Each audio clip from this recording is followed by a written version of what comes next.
This is the X drive for my CNC conversion to an RF30 miller. The Y.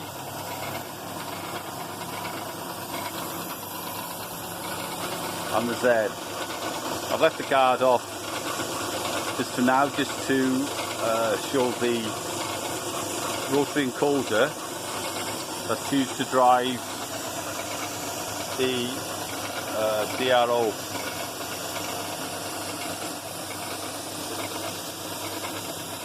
Seems to be working well. I know sometimes people are wondering about these mist coolers, so I've just put the water-soluble misting oil I'm using, and that's the nozzle doing the misting.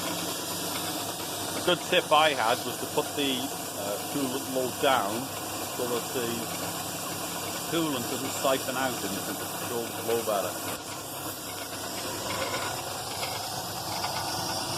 This is the control box I made.